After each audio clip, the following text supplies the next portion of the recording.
நிலையான புகழுக்குரிய தூய்மை மிகு நற்கருணைக்கு எல்லா காலமும் ஆராதனையும் புகழ் மாட்சியும் உண்டாக கடவது. நிலையான புகழுக்குரிய தூய்மை மிகு நற்கருணைக்கு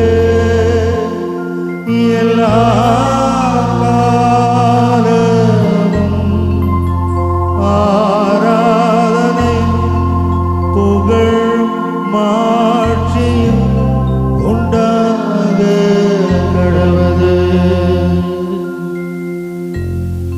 அன்பு தெய்வமே, உம்முடைய அருளுக்கும் ஆசீருக்கும் நன்றி செலுத்துகிறோம். இதோ இந்த நாளிலே உமது திருமுன்பாக ஒன்று கூடியிருக்கிற ஒவ்வொருவரையும் மாதா தொலைக்காட்சியோடு கூட இணைந்து உம்மை காண வந்திருக்கிற சகோதர சகோதரிகள் அனைவரையும் ஒப்புக் கொடுக்கிறோம். ஆண்டவரே, இதோ இந்த நாளிலே நாங்கள் தெரிந்தும் தெரியாமல், அறிந்தும் அறியாமல், புரிந்தும் புரியாமல் செய்த எல்லா தவறுகளையும் உமக்கு முன்பாக ஒப்புக் கொடுக்கிறோம் ஐயா. எங்களது உள்ளத்தை, எங்களது இதயத்தை கிழித்து கொண்டவர்களாக நாங்கள் எங்களது வாழ்க்கையிலே கட்டிக்கொண்ட எல்லா பாவங்களையும் உமது திருமுன்பாக ஒப்புக் கொடுக்கிறோம் ஐயா. இந்த இயற்கைக்கு எதிராக நாங்கள் பலமுறை தவறு செய்திருக்கிறோம்.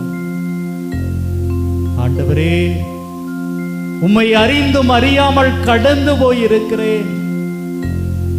எனக்கு ஏராளமான வேலைகள் இருக்கிறது, எனக்கு பொறுப்புகள் இருக்கிறது என்று கடமையை காரணமாக சொல்லி உன்னை கடந்து போயிருக்கிறேன், மறந்து போயிருக்கிறேன்.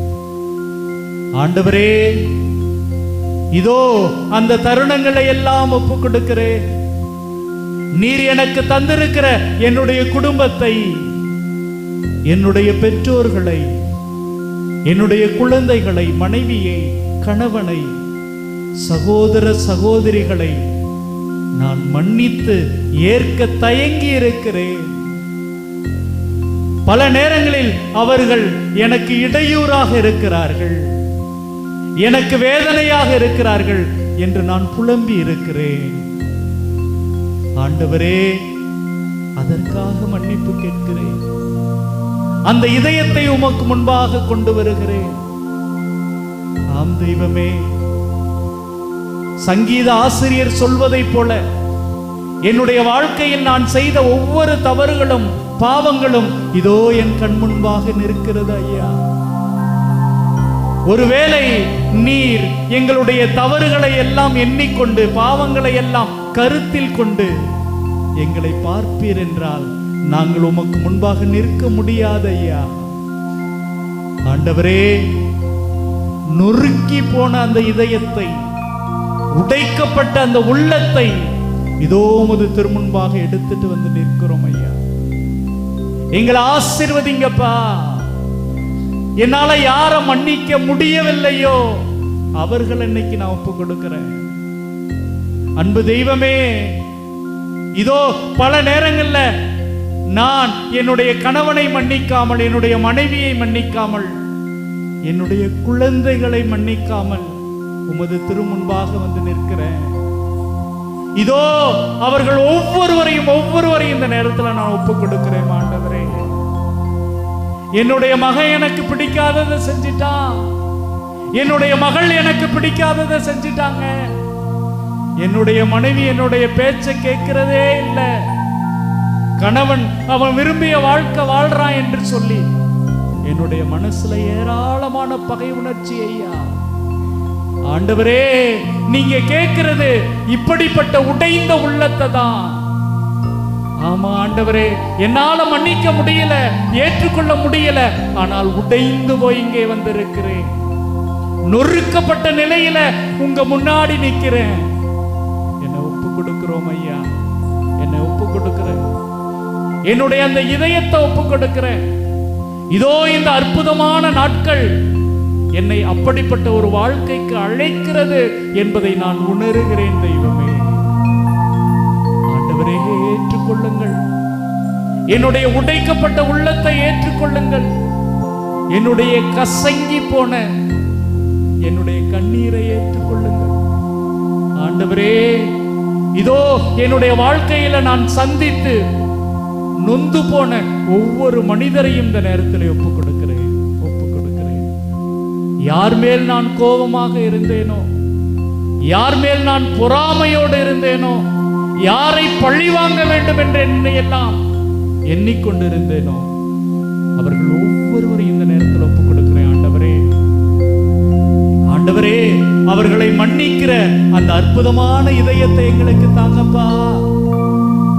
ஆமாம் ஆண்டவரே, நான் மன்னிக்கணும் ஆண்டவரே. ஆண்டவரே, ஒவ்வொரு முறையும் அவர்களை மன்னிச்சிடணும் அப்படின்னு நினைக்கிறேன். ஆனா வெளியில போன உடனே அவர்களுக்கு மேல எனக்கு கோபம் வந்து கொண்டே இருக்குது. ஆண்டவரே, என்னால ஏற்றுக்கொள்ள முடியல. ஆண்டவரே, நான் மன்னிக்கணும். ஆண்டவரே, உம்முடைய மகனாக, உம்முடைய மகளாக இங்கிருந்து நான் போகணும். ஆண்டவரே, என்னுடைய அப்படிப்பட்ட உள்ளத்தை தாங்க. ஆண்டவரே, இதோ அந்த கல்வாரி மலையில நீங்க தொங்கி இருக்கும் பொழுது, தந்தையே, இவர்கள் செய்வது இன்னதென்று அறியாமல் செய்கிறார்கள், இவர்களை மன்னியும் அப்படின்னு மனசார சொன்னீங்களேப்பா. நான் உங்களுடைய மகள் அல்லவா, நான் உங்களுடைய மகன் அல்லவா, நானும் மன்னிக்கணும். ஆண்டவரே, எனக்கு அந்த இதயத்துல கொஞ்சமாவது தாங்க. ஆண்டவரே, மன்னிக்கிற அந்த அற்புதமான இதயம் எனக்குள்ள மகிழ்ச்சியை தரும், எனக்குள்ள அமைதியை தரும். ஆமாம் ஆண்டவரே, மன்னிக்கிற அந்த ஆற்றலை, மன்னிக்கிற அந்த சக்தியை எனக்கு தாங்கப்பா, எனக்கு தாங்கப்பா. எழுந்து நின்று நாம் பாடுவோம். பாடல் எண் 2. அப்பா, நான் உம்மை பார்க்கிறேன், அன்பே, நான் உம்மை துதிக்கிறேன். அப்பா, நான் உம்மை பார்க்கிறேன்.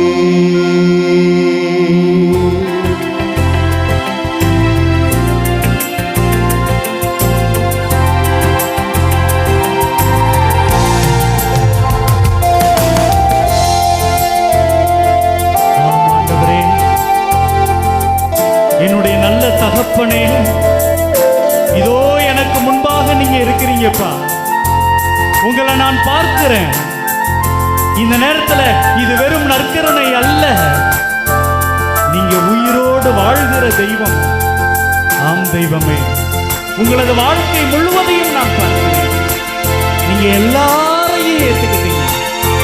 உங்களுக்கு எதிராக பாவம் செய்தவர்களை, உங்களை கொல்ல துடித்தவர்களை, உம்மை காட்டி கொடுத்தவர்களை, உம்மை மறுதலித்தவரை எல்லாத்தையும் ஏற்றுக்கிட்டீங்க. ஆண்டவரே, அப்படிப்பட்ட பக்குவப்படுகிற உள்ளத்தை, பக்குவப்பட்ட இதயத்தை எனக்கு தாங்கப்பா, எனக்கு தாங்கப்பா. நான் உம்மை துதிக்கிறேன் ஆண்டவரே, உம்மை துதிக்கிறேன்.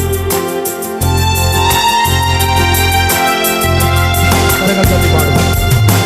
அப்பா, நான் உம்மை பார்க்கிறேன்,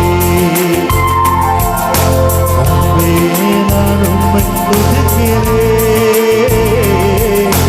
அப்பா, நான் உம்மை பார்க்கிறேன், அன்பே, நான் உம்மை துதிக்கிறேன். அப்பா, நான் உம்மை பார்க்கிறேன். கரங்கள் அசைத்து ஆராதனை, ஆராதனை, ஆராதனை, ஆராதனை, ஆராதனை, ஆராதனை, ஆராதனை, ஆராதனை. ஆண்டவரே, என்னுடைய நண்பர்கள் பல வழியை எனக்கு காட்டிக்கிட்டே இருக்கிறாங்க. கோர்ட்டுக்கு போலாம், போலீஸ்க்கு போலாம், பஞ்சாயத்துக்கு போலாம் என்றெல்லாம் சொல்லிக் கொண்டே இருக்கிறார்கள். ஆனா நீ காட்டுகிற வழி அமைதியை தருவது, நீ காட்டுகின்ற வழி மகிழ்ச்சியை தருவது, நீ காட்டுகின்ற வழி உண்மையானது. ஆம் தெய்வமே, நீங்க தான் என்னுடைய வழி, நீங்க தான் என்னுடைய சத்தியம், நீங்க தான் என்னுடைய ஜீவன். நன்றி ஆண்டவரே, நன்றி ஆண்டவரே. நீரே என் வழி, நீரே என் சத்தியம், நீரே என் வழி, நீரே என் சத்தியம், நீரே என் ஜீவன் என்றோ, நீரே என் ஜீவன் என்றோ. கரங்களை செய்து நாம் பாடுவோம். ஆராதனை, ஆராதனை, சத்தமா ஆராதனை, சேர்ந்து பாடுவோம். ஆராதனை, ஆராதனை, ஆராதனை, ஆராதனை. ஆண்டவரே, பல நேரத்துல என்னுடைய உணர்வுகள் அவங்களுக்கு எதிரா பேசணும், அவர்கள் மீது பழி சுமத்தணும், அவர்களை காயப்படுத்தணும் அப்படின்னு சொல்லிக்கிட்டே இருக்குது. ஆனா நான் உன் பிள்ளை ஐயா, என்னுடைய அப்பா நீங்க, என்னுடைய அம்மா நீங்க. உன்னுடைய பிள்ளை தவறான வழிக்கு போகக்கூடாது ஆண்டவரே. இதோ உங்க முன்னாடி நிக்கிறேன், என்னுடைய உடல்ல பாயிறது உங்களுடைய ரத்தம் ஆண்டவரே, உங்களுடைய உடல் ஆண்டவரே. திருமுழுக்கு பெற்றிருக்கிறேன்னா, உங்களுடைய நற்கருணையை என்னுடைய இதயத்துல வாங்கி இருக்கிறேன்னா, உங்களுடைய மகனையா, உங்களுடைய மகளையா, இதை உணர்ந்து வாழ என்னை வழி நடத்துங்கப்பா, வழி நடத்துங்கப்பா. அப்பாவும் நீரே, அம்மாவும் நீரே, அப்பாவும் நீரே, அம்மாவும் நீரே, நானும் பிள்ளை என்றோ, நானும் பிள்ளை என்றோ. கரங்களை செய்து நாம் பாடுவோம். ஆராதனை, ஆராதனை, ஆராதனை, ஆராதனை, ஆராதனை, ஆராதனை, ஆராதனை. அன்பு தெய்வமே, பல நேரத்துல என்னுடைய பாதையை மாத்திக்கிட்டு ஓடுகிற சாதாரண ஆட்டுக்குட்டியா ஐயா, நான் அப்படி வழி மாறி போகிற பொழுதெல்லாம் என்னை தேடி தேடி வந்தீங்க ஐயா, என்னை தேடி வந்து கண்டுபிடிச்சு உங்களுடைய கரங்கள்ல தூக்கிக்கிட்டு தோள்ல போட்டுக்கிட்டு மகிழ்ச்சியா போவீங்க ஐயா. ஐயா, எனக்கு நீங்க நல்ல மேய்ப்பன் ஐயா. உங்கள தோல்ல கிடக்கிற சாதாரண ஆட்டுக்குட்டியா. அன்பு தெய்வமே, என்னுடைய மேய்ப்பனே, உங்களுடைய வழியில, உங்களுடைய பாதையில என்னால நான் நடக்கணும். எனக்கு வழி காட்டுங்கப்பா, என்ன வழி நடத்துங்கப்பா, வழி நடத்துங்கப்பா. நல்ல மேய்ப்பன் நீதானே, நல்ல மேய்ப்பன் நீதானே, நான் உங்கள் ஆட்டுக்குட்டி, நான் உங்கள் ஆட்டுக்குட்டி. ஆராதனை, ஆராதனை, ஆராதனை, ஆராதனை.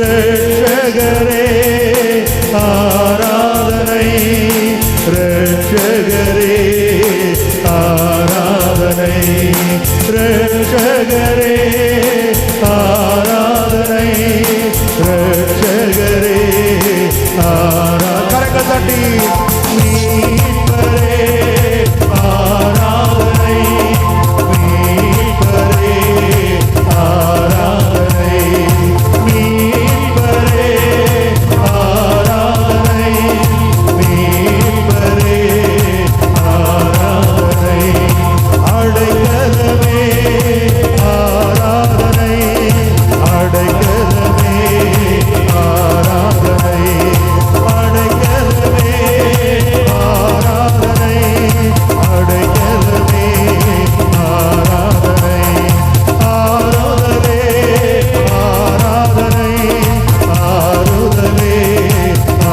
ஆராதனை, ஆராதனை, ஆராதனை, ஆராதனை,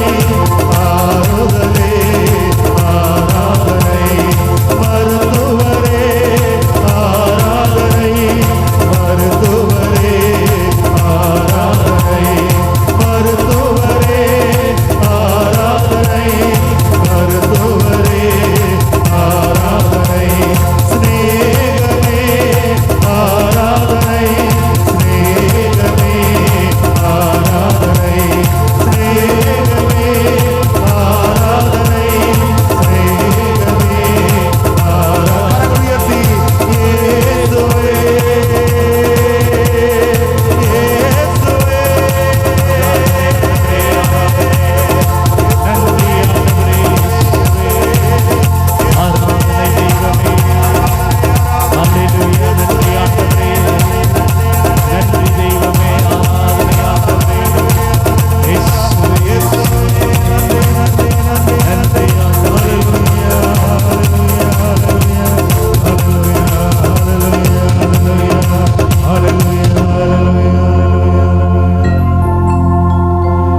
உடைக்கப்பட்ட பாத்திரமானே உபயோகமற்றிருந்தே,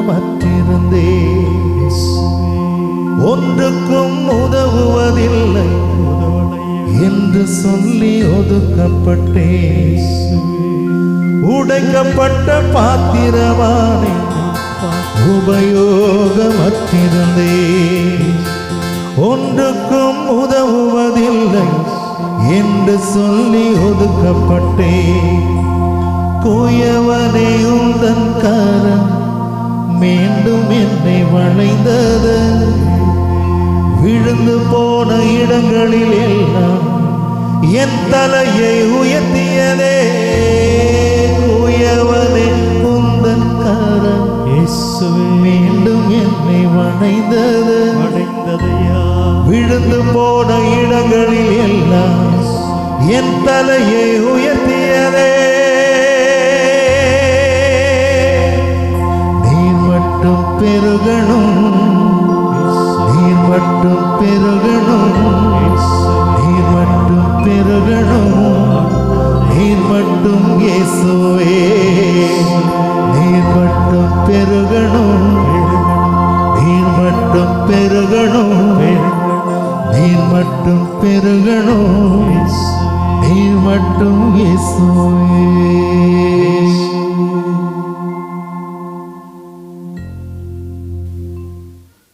அன்பார்ந்தவர்களே, இந்த உலகத்துல ஒவ்வொருவரும் விலை மதிப்பற்றவர்கள், விலை மதிப்பற்றவர்கள். விவிலியத்துல கடவுள் அதை தான் சொல்லுகிறார், நீ என்னுடைய பார்வையில் விலை மதிப்பற்றவன், விலை மதிப்பற்றவள்.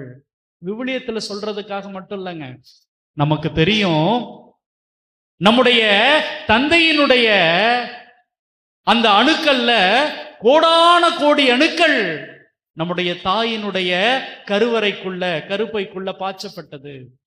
ஆனால் ஒரே ஒரு அணுதான் இன்னைக்கு நீங்களும் நானும். நீங்களும் நானும் கோடியில ஒருத்தவங்க. அப்பனா நீங்கள் எவ்வளவு முக்கியமானவர்கள். Price the Lord, praise the Lord. அப்ப இவ்வளவு மதிப்பு மிக்க நான் என்னை எப்படி பார்த்துக்கிறேன்? என்னைக்காவது ஒரு நாளுக்கு பியூட்டி பார்லருக்கு போவது அல்லங்க, என்னுடைய முகத்தை அழகாக வைத்துக் கொள்வது மட்டுமல்லங்க, கடவுள் எனக்கு தந்திருக்கிற இந்த உடலை, இந்த அழக யோசிச்சு பாருங்களேன். இந்த உலகத்துல எத்தனையோ கோடி மக்கள் பிறந்து இறந்து கொண்டே இருக்கிறார்கள். ஆனா ஒவ்வொருத்தரும் ஸ்பெஷல். உங்களை போல இன்னொரு பெண்ணு இந்த உலகத்துல இல்ல, உங்களை போல ஒரு ஆண் இந்த உலகத்துல இல்ல. ஏதோ ஒரு வகையில அவர்களிடம் வேறு ஒரு மாற்றம் இருக்கிறது. You are special, you are special. அப்ப கடவுள் உங்களை படைக்கிற பொழுதே மிக மிக சிறந்தவராக, சிறந்தவளாக படைத்து அனுப்பி இருக்கிறார். Price the Lord, praise the Lord.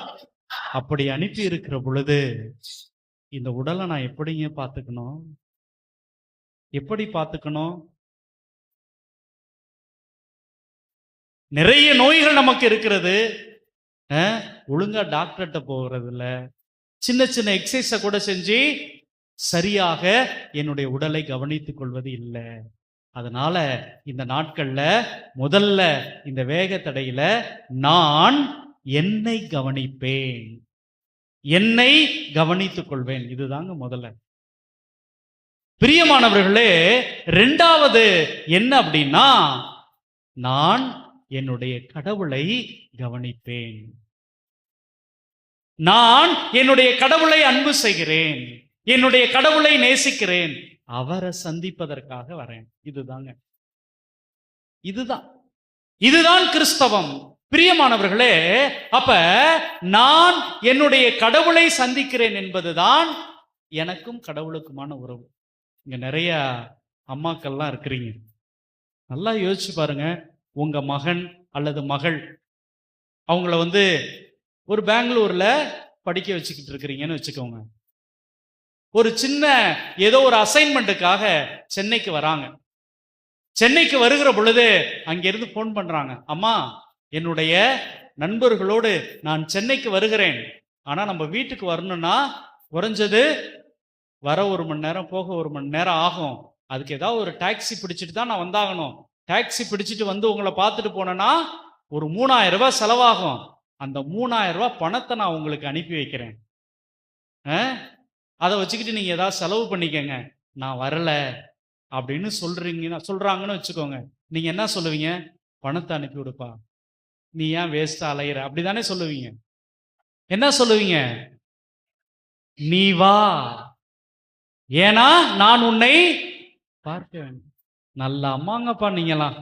உங்க புள்ளனா மட்டும் நீ வாப்பா, உன்னை நான் பார்க்கணும் அப்படிம்பீங்க. ஆனா கடவுள்கிட்ட மட்டும் உட்காந்துட்டு என்ன கேட்பீங்க? எனக்கு பணத்தை கொடு, சுகத்தை கொடு, அதை கொடு, இதை கொடு, சமாதானத்தை கொடு, சந்தோஷத்தை கொடு. பார்த்தீங்களா? அன்பார்ந்தவர்களே, அன்பு செய்கிறவர்கள் அவர்களிடம் பணத்தை கேட்க மாட்டார்கள், அவர்களிடம் இன்னும் எதையே கேட்க மாட்டாங்க, கூட இருக்கணும்னு நினைப்பாங்க. நீங்கள் உங்கள் மகன் கூட இருக்கணும்னு நினைக்கிறீங்க, நீங்க உங்க மக கூட இருக்கணும்னு நினைக்கிறீங்க. நம்ம ஆண்டவர் தன்னுடைய மகளோடும் உங்களோடும் இருக்கணும்னு ஆசைப்படுவாரா, படமாட்டாராங்க? Praise the Lord, praise the Lord. ஆம் பிரியமானவர்களே, எனக்கு சில நேரத்துல தோணுங்க, இந்த நற்கருணையில வச்சு ஃபாதர் பூட்டி எடுத்துட்டு ஆலயங்கள்லாம் பூட்டிட்டு போன உடனே, ஐயோ இந்த ஆண்டவர் தனியா உட்கார்ந்து இருப்பாரே, இந்த கடவுள் இந்த நற்கருணையில தனியா இருப்பாரே அப்படிங்கிற ஒரு உணர்வு எனக்குள் இருந்து கொண்டே இருக்கும்.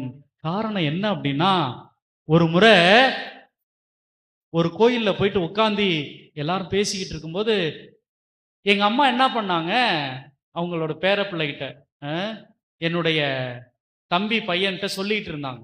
என்ன சொன்னாங்க? ஏசுங்க இருக்கிறாரு, ஏசுங்க இருக்கிறாரு அப்படின்லாம் சொல்லிக்கிட்டே இருந்தாங்க. கதவை எல்லாம் பூட்டுன்னு வெளியில போங்கன்னு சொன்ன உடனே அவன் வெளியில நின்றுக்கிட்டு பார்த்துக்கிட்டே இருந்தான். என்னப்பா அப்படின்னு எங்க அம்மா கேட்டாங்க. அதுக்கு அவன் என்ன தெரியுமா சொன்னான்? இல்ல ஐயா, நீங்க சொன்னீங்கல்ல ஏசு அங்க இருக்கிறாருன்னு, கதவு பூட்டுறாங்கல்ல, அவரும் வரட்டும், வெயிட் பண்ணி பார்த்துட்டு போலாம் அப்படின்னா. பார்த்தவர்களே, ஒரு குழந்தை அதை தெரிஞ்சு சொன்னானா இல்ல புரிஞ்சு சொன்னானான்னு தெரியல. ஆனா நல்லா யோசித்து பாருங்க, நீங்களும் நானும் அப்படிப்பட்ட ஒரு நம்பிக்கையில் தானே வாழ்ந்து கொண்டிருக்கிறோம். இந்த நற்கருணை ஆண்டவர் எங்க கூட இருக்கிறாரு. அவர் ஒரு உயிர் வாழ்கிற தெய்வமாக இந்த நற்கருணை இருக்கிறார் அப்படின்னா, நீங்களும் நானும் வீட்டுக்கு போனதுக்கு அப்புறம் இந்த கடவுள் தனியா தானே இருப்பாரு. பிரியமானவர்களே, அப்படி என்றால் இவரை சந்திக்க வருகிற பொழுது நான் எவ்வளவு அன்போடு வர வேண்டும், எவ்வளவு ஆசையோடு வர வேண்டும். அப்ப இரண்டாவது என்ன அப்படின்னா, என்னுடைய ஆண்டவரோடு என்னுடைய கடவுளோடு நான் எப்படிப்பட்ட ஒரு உறவில் நிலைத்து நிற்கிறேன். இதுதாங்க இரண்டாவது விஷயம். மூன்றாவது என்ன அப்படின்னா, நான் இந்த சமூகத்தை எப்படி பார்க்கிறேன். அன்புக்குரியவர்களே, நம்முடைய பங்கு தந்தை அவர்கள் உங்களெல்லாம் ரொம்ப பெருமையா சொன்னார். என்னுடைய மக்கள் ஏதாவது ஒன்று சொன்னோம்னா போதும், எல்லாம் ஒன்று சேர்ந்து அவ்வளவு அழகாக செய்வார்கள், அவ்வளவு அற்புதமா எனக்கு ஒத்துழைப்பு கொடுப்பார்கள். கொரோனா காலத்துல எல்லாம் சாப்பாட்டுக்கே போராடி கொண்டிருந்த நேரத்துல என்னை நம்பி 2.5 கோடி ரூபாயை என்னுடைய மக்கள் கொடுத்தார்கள். Price the Lord, praise the Lord. அன்பார்ந்தவர்களே, இப்படிப்பட்ட இந்த உள்ளம் இருக்குது பாத்தீங்களா, இதுதாங்க மூன்றாவது. இதுதான் நம்ம விபூதி புதன் அன்னைக்கு நற்செய்தியில வாசிக்க கேட்டிருப்போம். முதலாவது நோன்பு. நோன்புனா என்ன? உன்னுடைய உடலை நீ கவனித்துக் கொள்வது. உன்னுடைய உடலை நீ எப்படி கவனித்துக் கொள்கிறாய்? உன்னுடைய உடலுக்கு எவ்வளவு முக்கியத்துவம் கொடுக்கிறாய்? உன்னுடைய கண்ணுக்கு எவ்வளவு முக்கியத்துவம் கொடுக்கிற? உன்னுடைய காதுக்கு எவ்வளவு முக்கியத்துவம் கொடுக்கிற? உங்களது உடலை நீங்கள் கட்டி பராமரிப்பதுதான் நோன்பு. இரண்டாவது ஜெபம். ஜெபம் என்பது கேட்பது அல்ல. கோயில்ல போய் உட்கார்ந்து நான் கடவுளிடம் அதை கேட்கிறேன் இதை கேட்கிறேன் என்பதல்ல ஜெபம். ஜெபம் என்பது கடவுள் கூடவே இருப்பது, நமக்கு பிரியமான இந்த இயேசுவோடு இருப்பது, நாம் கூடவே இருப்பது. இதுதாங்க ஜெபம். மூன்றாவது தர்மம். யாருக்கு உங்களுடைய உதவி தேவைப்படுகிறதோ, யாருக்கு உங்களது நேரம் தேவைப்படுகிறதோ அவர்களுக்கு நாம் உதவியாக இருப்பது தர்மம். இந்த மூணையும் என்னுடைய வாழ்க்கையில என்னுடைய மனதில் வைத்துக்கொண்டு நான் செயல்படுகிற பொழுது என்னுடைய வாழ்க்கை அர்த்தமுள்ளதாக மாறுகிறது. தொடக்க நூல் 1வது அதிகாரம் 31வது வசனத்துல கடவுள் தாம் உருவாக்கிய அனைத்தையும் நோக்கினார், அவை மிகவும் நன்றாய் இருந்தன. கடவுள் இந்த உலகத்துல தொடக்கத்துல படைத்த பொழுது அங்க எங்கேயுமே பிரச்சனை இல்லைங்க. எல்லாமே எவ்ரிதிங் வாஸ் குட். எல்லாமே மிக அற்புதமாக இருந்தது, ரொம்ப அழகாக இருந்தது. அப்ப தொடக்கத்துல இப்ப நமக்கு என்ன தோணுது? ஐயோ, அப்ப அப்படியே இருந்திருக்கலாமா அப்படிங்கிற பொழுது மனிதனை படைக்கிறார். மனிதனை படைச்சோன்னு அவனை எதற்காக படைச்சார் அப்படிங்கிறது 2வது அதிகாரம் 15ல ஏதோன் தோட்டத்தை பண்படுத்தவும் பாதுகாக்கவும் ஆண்டவராகிய கடவுள் மனிதனை அங்கு கொண்டு வந்து குடியிருக்க செய்தார். எல்லாத்தையும் பார்க்கிற கடவுள் இந்த உலகம் ரொம்ப அழகா இருக்குது, அற்புதமாக இருக்குது அப்படின்னு முடிவு பண்ண கடவுள் இப்ப பார்க்கிறாரு, இந்த ஏதோன் தோட்டத்துல அவனை கொண்டு வந்து வைக்கிறார். எதுக்காக வச்சார் அப்படின்னா அதை பண்படுத்தவும். இந்த பண்படுத்தவுங்கிற வார்த்தையை வச்சு நம்ம மணிக்கணக்கா சிந்திக்கலாம். அப்ப கடவுள் அனைத்தையும் நோக்கினார், நல்லா இருந்துச்சு. ஆனா அது இன்னும் பண்படுத்த வேண்டிய ஒரு நிலையில் இருந்துச்சு, அது இன்னும் பக்குவப்படுத்தப்பட வேண்டிய ஒரு நிலையில் இருந்துச்சு, அது இன்னும் சிறப்பாக செய்ய வேண்டிய ஒரு நிலையில் இருந்துச்சு. அன்பார்ந்தவர்களே, அப்ப நல்லா ஞாபகம் வச்சுக்கோங்க, மனிதன் என்பவன், மனுஷி என்பவன் எக்ஸ்டென்ஷன் ஆஃப் காட்ஸ் கிரியேஷன். கடவுள் தன்னுடைய படைக்கிற ஆற்றலை ஒவ்வொரு மனிதனுக்குள்ளும் தந்து, ஒவ்வொரு மனுஷிக்குள்ளும் தந்து அவர்களை இந்த உலகத்துக்கு அனுப்பினாருங்க. இன்னைக்கு நாம பார்க்கிற இந்த அற்புதமான கட்டிடங்கள், இந்த அறிவியல் வளர்ச்சி எல்லாம் மனிதன் தான் உருவாக்கினான், எல்லாவற்றையும் ஒரு மனுஷி தான் உருவாக்கினா. சரிதாங்க, சரிதாங்க. இது கடவுள் அவர்களுக்கு கொடுத்திருக்கிற அந்த படைப்பினுடைய ஆற்றல். ஆனா மனுஷன் என்ன சொல்றான் சில நேரத்துல, நான் இதை உருவாக்கிட்டேன், நான் இனிமேல் கடவுளுக்கே சவால் கொடுப்பேன். அதெல்லாம் அவன் பேசிக்கொண்டு இருக்கிறான். ஆனாலும் கூட அவன் எவ்வளவு பேசினாலும் எவ்வளவு சாதித்தாலும் கொரோனா, சுனாமி இதெல்லாம் கடவுளுடைய இருப்பை அடிக்கடி நமக்கு சொல்லிக் கொண்டே இருக்கிறது, நமக்கு உணர்த்தி கொண்டே இருக்கிறது. அன்பார்ந்தவர்களே, அப்ப என்ன அப்படின்னா, நீங்களும் நானும் ஏதோன் தோட்டம் என்பது அந்த காலத்துல மட்டும் இல்லைங்க. இன்னைக்கு நம்ம நடக்கிற இந்த இடம், நாம் ஆளுகிற இந்த பூமி, இந்த சூழல், இந்த சமூகம், இதை பண்படுத்த அழைக்கப்பட்டிருக்கிறோம். கடவுள் எல்லாத்தையும் உங்களுக்கு முழுமையாக்கி எல்லாத்தையும் அப்படியே நம்ம கையில கொடுக்கல. அது இன்னும் பண்படுத்தப்பட வேண்டிய நிலையில் என்னிடம் ஒப்படைத்திருக்கிறார். எப்படிப்பட்ட ரெஸ்பான்சிபிலிட்டி பாருங்களேன், எப்படிப்பட்ட ரெஸ்பான்சிபிலிட்டி பாருங்க.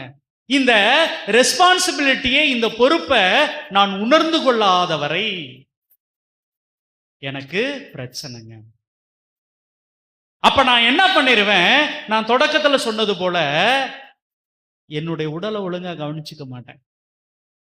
அந்த ரெஸ்பான்சிபிலிட்டியை நான் உணராத வரை என்னுடைய உடலை நான் கவனிச்சுக்க மாட்டேன். தவறான பழக்க வழக்கங்களுக்கு ஈடுபட்டு இந்த உடலை, கடவுள் தந்திருக்கிற இந்த பொறுப்பை நான் அழித்துக் கொள்கிறேன். அது மட்டுமல்ல, நான் என்ன பண்றேன், என்னோட உடலை அழிக்கின்ற பொழுது கடவுள் என்னை எவ்வளவு மகத்துவமாக படைத்திருக்கிறார் என்பதை மறந்து போய், மறுத்து போய் நான் என்ன பண்றேன், அவருடைய அன்பையும் பிரேக் பண்ணிக்கிறேன்.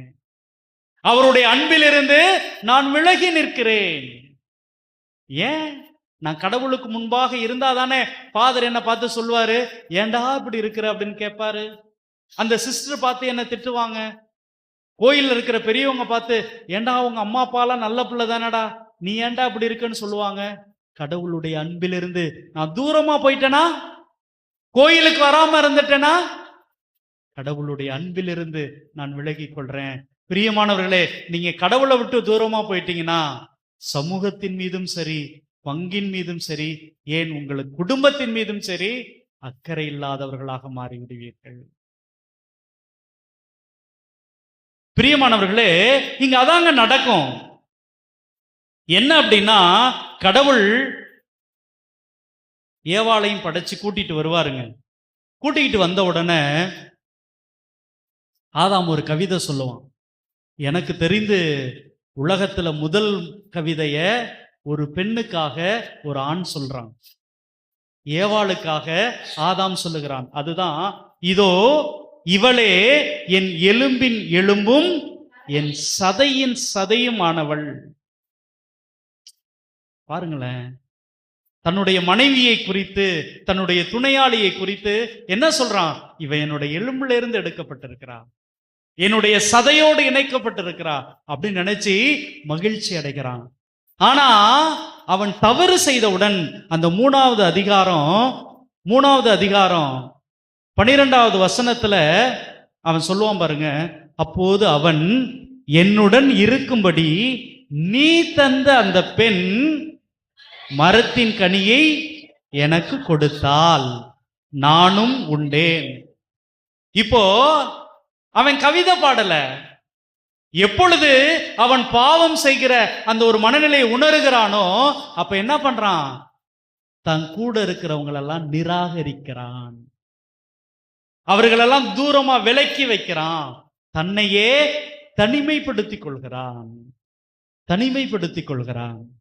ஆம் பிரியமானவர்களே, அப்படியெல்லாம் கவிதை சொன்ன அந்த ஆண் இப்ப என்ன சொல்றான், நீ தந்தில்ல, நீ ஒரு பொண்ணை எனக்கு கொடுத்தில்ல, அந்த பெண்ணுதான் என்னை தவறு செய்ய வைத்தாள், என்னை பாவம் செய்ய வைத்தாள். அன்பார்ந்தவர்களே, அப்போ என்ன அப்படின்னா, எப்பொழுது நான் கடவுளுடைய அந்த அன்பிலிருந்து விலகி நிற்கிறேனோ, அந்த என்னுடைய ரெஸ்பான்சிபிலிட்டியை மறந்து போய் நான் தவறு செய்கிறேனோ, அப்ப நான் என்ன பண்றேன், ரொம்ப ஈஸியா மற்றவங்க மேல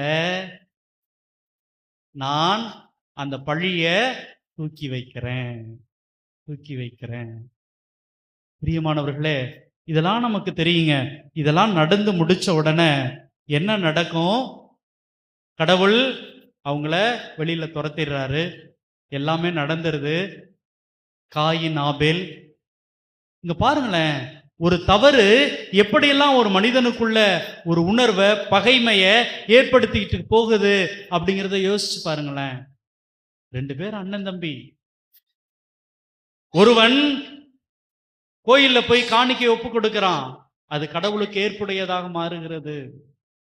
ஆனா இன்னொருத்தன் இருக்கிறதுல கேவலமானதை கொடுக்கிறான், அது ஏற்புடையதாகல. அப்ப என்ன நடக்குது பாருங்க? அவன் கொலை செய்கிறான், தன்னுடைய சகோதரனை கொலை செய்கிறான். அப்ப கடவுள் கேட்கிறார், உன்னுடைய சகோதரன் எங்கே? அப்ப அவன் சொல்றான், நான் என்ன அவனுக்கு. இப்ப அந்த வசனத்துக்கு வாங்கலேன். கடவுள் எதற்காக உலகத்தை படைச்சாரு? ஏதோன் தோட்டத்தை பண்படுத்தவும் பாதுகாக்கவும். அதே வார்த்தை. கடவுள் என்னை பாதுகாப்பாக தாங்க அனுப்பினார். என்னுடைய மனைவியை நான் பாதுகாக்க வேண்டும், என்னுடைய கணவனை நான் பாதுகாக்க வேண்டும், என்னுடைய குழந்தைகளை நான் பாதுகாக்க வேண்டும், என்னுடைய தாயை நான் பாதுகாக்க வேண்டும், என்னுடைய தந்தையை நான் பாதுகாக்க வேண்டும், என்னுடைய நண்பனை நான் பாதுகாக்க வேண்டும், இந்த பங்கை நான் பாதுகாக்க வேண்டும். அதுக்காக தான் நான் அனுப்புனேன். ஆனா அவன் என்ன கேட்கிறான்? நான் என்ன அவனுக்கு பாதுகாவலியா? நான் அவனுக்கு பாதுகாவலா? அன்பார்ந்தவர்களே, யார் ஒருவர் கடவுளுடைய அன்பிலிருந்து விலகி நிற்கிறார்களோ அவன் சொல்ற வார்த்தை, இது என்ன என்னுடைய ரெஸ்பான்சிபிலிட்டியா? நான் இதை செய்யணுமா? நான் எதற்காக செய்ய வேண்டும்? அன்பார்ந்தவர்களே, நமக்கு தெரியுங்க, இன்னமும் கூட ஒரு சில குடும்பத்துல தன்னுடைய தமக்கையினுடைய உடன் பிறந்த சகோதரியினுடைய திருமணத்துக்கு நான் ஏங்க கஷ்டப்படணும் அப்படின்னு சொல்லுகிற சகோதரர்கள் இருக்கிறாங்க. அதனாலதான் அந்த குடும்பம் உடைந்து போய் இருக்கிறது. நிறைய குடிக்காரர்கள் கேட்கிறார்கள், நான் என்ன இந்த குடும்பத்துக்கு பாதுகாவலியா அப்படின்னு கேட்கிறாங்க. நான் என்ன இந்த குடும்பத்துக்கு பாதுகாவலனா அப்படின்னு கேட்கிறாங்க. ஆம் பிரியமானவர்களே, கடவுள் எனக்கு ஒரு பொறுப்பை தந்திருக்கிறார், எனக்கு ஒரு கடமையை தந்திருக்கிறார். இதை நான் உணர வேண்டும். இதை நான் அறியாமல் வெளியில நிக்கிற பொழுது அதுதாங்க பாவம். என்னுடைய கடமையை அறியாதது, என்னுடைய பொறுப்பை உணராதது தாங்க இங்கே பாவமாக இருக்கிறது, தவறாக இருக்கிறது. என்னை மன்னிச்சுக்கங்க, என்னை ஏத்துக்கங்கன்னு சொல்லுவோமே. கடவுளே, என் மேல உள்ள நம்பிக்கையில இல்ல, ஓ மேல உள்ள நம்பிக்கையில நான் அவங்க கூட சேர்ந்து வாழணும், அவர்களை அன்பு செய்து வாழணும் அப்படிங்கிற ஒரு முடிவுக்கு வருவோமே. ஆம் பிரியமானவர்களே, இயேசு கிறிஸ்து, நீங்கள் யாரை காயப்படுத்தினீர்களோ, யார் உங்களால எனக்கு இந்த உலகத்துல சமாதானம் இல்லை, நிம்மதி இல்லை என்று அழுது கொண்டிருக்கிறார்களோ அவர்களை குறித்து கேட்கிறார், எங்கே உன்னுடைய சகோதரன்? நான் இந்த குடும்பத்துல உங்களை சேர்ந்துதானே படைத்தேன், இந்த அம்மாவையும் அப்பாவையும் சேர்ந்துதானே நான் உனக்கு அனுப்பி வச்சேன், அவங்க எங்கே என்று கேட்கிற பொழுது, அன்பார்ந்தவர்களே, எனக்கு பதில் சொல்ல வேணாம், இந்த கடவுளுக்கு பதில் சொல்லுங்க. அவர்கள் என் கூடவே இருக்கிறாங்க கடவுளே, அவங்கள நான் பாதுகாக்குவேன் கடவுளே, அவர்களை நான் பராமரிப்பேன் தெய்வமே அப்படின்னு சொல்லி நம்முடைய நண்பர்களை, நம்முடைய உறவுகளை ஆண்டவருக்கு முன்பாக இன்னைக்கு ஒப்பு கொடுப்போம். பிரியமானவர்களே, ஒப்பு கொடுப்போம்.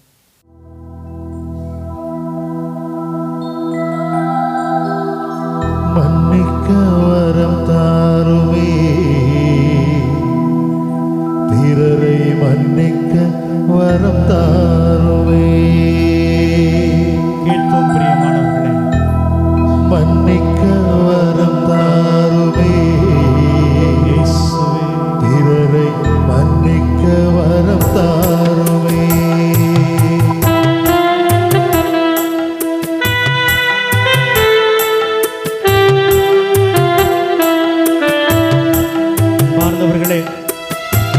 ஏதோதோ வரம் கேட்டு ஆண்டவரிடம் போயிருப்போம். இதோ இந்த நாளிலே ஆண்டவரே, என்னுடைய நண்பர்களை, உற்றார் உறவினர்களை, என் கூட பிறந்தவர்களை மன்னிக்கிறதை வரமாக எனக்கு தாரும் என்று ஆண்டவரிடம் கேட்டு ஜெபிப்போம். கேட்போம் பிரியமானவர்களே.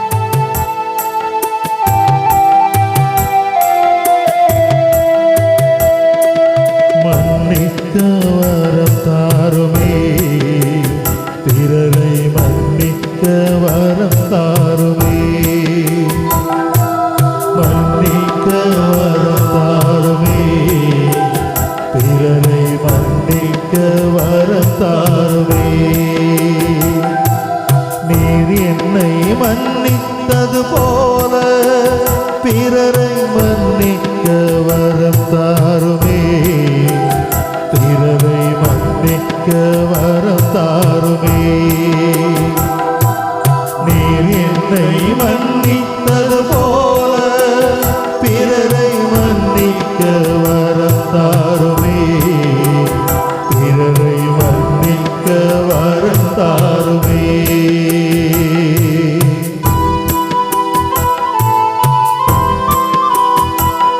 ஆண்டவரே, இந்த உலகம் இன்னும் அழகாக மாறுவதற்கு, அன்பு மயமாக மாறுவதற்கு நான் பொறுப்பேற்கிறேன். என்னுடைய கடமைகளை நான் உணர்ந்திருக்கிறேன். ஆம் தெய்வமே, இதோ இந்த நாளிலே நான் என்னை அன்பு செய்கிறேன். நீர் எனக்கு தந்திருக்கிற இந்த உயிரை நேசிக்கிறேன், இந்த உடலை நேசிக்கிறேன். என்னுடைய உடலின் ஒவ்வொரு அசைவும் நீ தந்த கொடையா. இதை நன்றி பெருக்கோடு எண்ணி பார்க்கிறேன். இதை நான் பொறுப்பாக தேடி வளர்ப்பேன். நன்றி ஐயா, நன்றி ஐயா.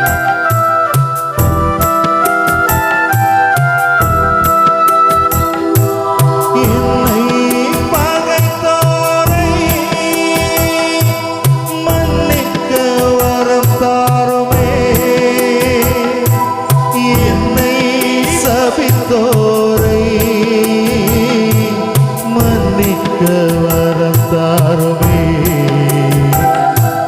இல்லாது பொல்லாது பேசினோரை மன்னிக்க வரம் தாருமே. என்னை பகைத்தோரை மன்னிக்க வரம் தாருமே. என்னை சபித்தோரை மன்னிக்க வரம் தாருமே.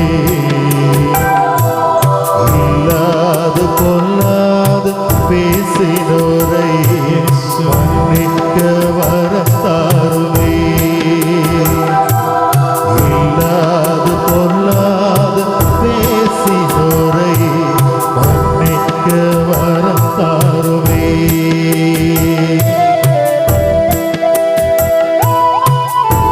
ஆண்டவரே, பல நேரங்களில் ஏற்றுக்கொள்ள வேண்டும் என்றெல்லாம் எண்ணுகிறேன். ஆனால் அருகில் சென்றவுடன் அவர்கள் செய்த செயல்கள் என்னை பயமுறுத்துகிறதையா. அவர்களிடம் நெருங்க விடாதபடிக்கு எனக்கு எதிராக அவர்களது முகம், அந்த பழைய செயல்கள் வந்து வந்து போகிறதையா. ஐயா, அதையெல்லாம் நான் உடைத்தெறிய வேண்டும். எனக்கு முன்பாக நீ மட்டுமே தெரிய வேண்டும். மன்னிக்கிற உமது அன்பு மட்டுமே தெரிய வேண்டும்.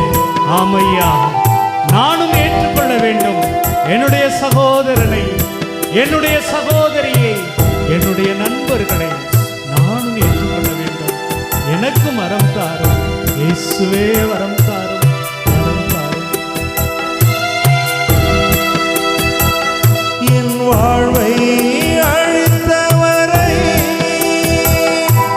மன்னிக்க வரம் தாருமே. என் பேரை கெடுத்தவரை மன்னிக்க வரம் தாருமே. மனதில் காயங்கள்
கூட இதோ இந்த நேரத்திலே அவர்களுக்காக ஜெபிக்கிறேன். ஆமென் ஆமென். தெய்வமே அவர்களை ஆசீர்வதியும். ஆமென் அவர்களது உள்ளத்தை மாற்றும் ஐயா. ஆமென். அன்பு தெய்வமே அவர்களுக்காக உம்முடைய ஆசீரை வழங்கும் ஐயா. இயேசுவே. அன்பு தெய்வமே நான் உன்னுடைய மகன் ஐயா. ஆமென். நான் உன்னுடைய மகன் ஐயா. இயேசுவே. எந்த நேரத்திலும் அவர்களுக்கு எதிராக பேச மாட்டேன். இயேசுவே. அன்பு தெய்வமே அவரை நான் ஏற்றுக்கொள்கிறேன். ஆமென். நீர் வழங்கிய சமாதானம் அவனோடு கூட இருக்கட்டும் ஐயா. ஆமென். அவனோடு கூட இருக்கட்டும் ஐயா. ஆமென். நன்றி ஐயா. நன்றி இயேசுவே. இதோ உம்முடைய இதயத்தை போல மன்னிக்கிற அந்த அற்புதமான இதயத்தை, தூயதொரு உள்ளத்தை இன்னைக்கு எனக்கு நீங்க தந்ததற்காக நன்றி ஆண்டவரே. நன்றி நன்றி இயேசுவே நன்றி நன்றி ஆண்டவரே. ஆண்டவரே இதோ இந்த நேரத்துல என்னுடைய உள்ளம் அவ்வளவு மகிழ்ச்சியாக இருக்கிறது ஐயா. எனக்கு எதிராக தவறு செய்கிறவர்களை, குற்றம் செய்கிறவர்களை மன்னித்து ஏற்றுக்கொள்கிற பொழுது எவ்வளவு மகிழ்ச்சி என்பதை நான் உணர்கிறேன் ஐயா. நன்றி நன்றி நன்றி ஐயா. நன்றி இயேசுவே. இயேசுவே நன்றி ஐயா. நன்றி நன்றி. நீங்க தந்திருக்கிற இந்த அற்புதமான வரத்துக்காக நன்றி ஐயா. ஆமென் ஆமென். அற்புதமான வார்த்தைக்காக நன்றி ஐயா. நன்றி ஆண்டவரே. இந்த சமூகத்துக்கு நான் ஒரு பாதுகாவலன், நான் ஒரு பாதுகாவலி. இயேசுவே. என்னுடைய குடும்பத்துக்கு நான் ஒரு பாதுகாவலன், இயேசுவே. பாதுகாவலி. என்னுடைய உடலுக்கு, என்னுடைய ஆன்மாவுக்கு நான் பாதுகாவலன், பாதுகாவலி. நன்றி ஐயா. நன்றி ஐயா. நன்றி ஐயா. நன்றி. இந்த அற்புதமான உணர்வுக்கு நன்றி ஐயா. இந்த அற்புதமான வாழ்வுக்கு நன்றி ஐயா. அற்புதமான உம்முடைய வார்த்தைக்கு நன்றி ஐயா. நன்றி ஆண்டவரே. நன்றி ஆண்டவரே. எனக்கு எதிரா பகைமை செய்வோரை மன்னிக்கும் மனத்தை ஐயா. எனக்கு எதிரா பகைமை செய்வோரை மன்னிக்கும் மனத்தை ஐயா. அந்த பகைமை திரும்ப நினையாமல் நினைக்க கூடாது ஆண்டவரே. மறக்கும் மனத்தை மறக்கணும் ஆண்டவரே. நல்ல இதயம் ஒன்றுதான் என் இயேசுவே எனக்குத்தான் நல்ல இதயம் ஒன்றுதான் என் இயேசுவே எனக்குத்தான் அதில் அன்பை நிறைத்துத்தான் அனைவருக்கும் நான் அளிக்கத்தான் நல்ல இதயம் ஒன்றுதான் என் இயேசுவே எனக்குத்தான். பிரியமானவர்களே, இதோ கடவுள் நம்மை ஆசீர்வதித்திருக்கிறார். மன்னிக்கிற அற்புதமான இதயத்தை, உள்ளத்தை நமக்கு தந்திருக்கிறார். நம்பிக்கையோடு நற்கருணைநாதருக்கு நன்றி சொல்லி முழந்தால் படியிடுவோம்.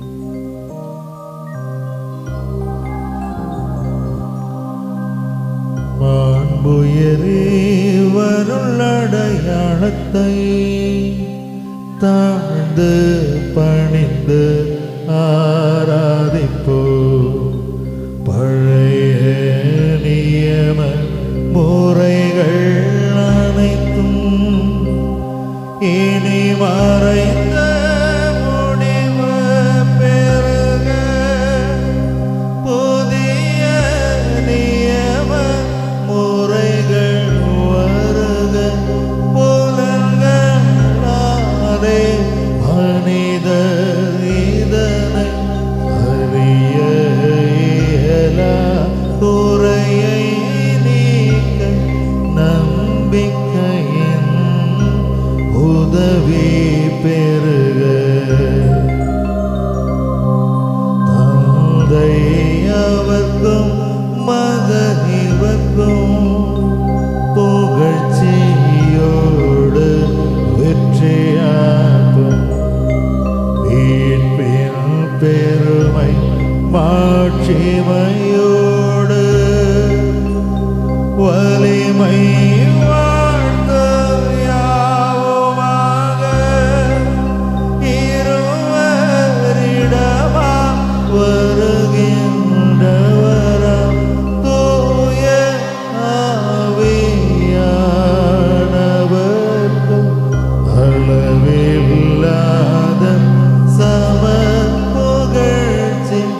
இறைவா, இந்த வியப்புக்குரிய திருவருள் சாதனத்திலே உம்முடைய திருப்பாடுகளின் நினைவை எங்களுக்கு விட்டு சென்றே.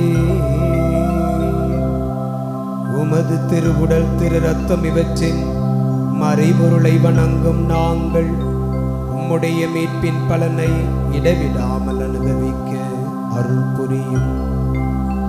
தந்தையாகி இறைவனோடு தூயாவியாரின் ஒன்றிப்பில் என்றென்றும் வாழ்ந்து ஆட்சி செய்யும் உம்மை மன்றாடுகின்றோம்.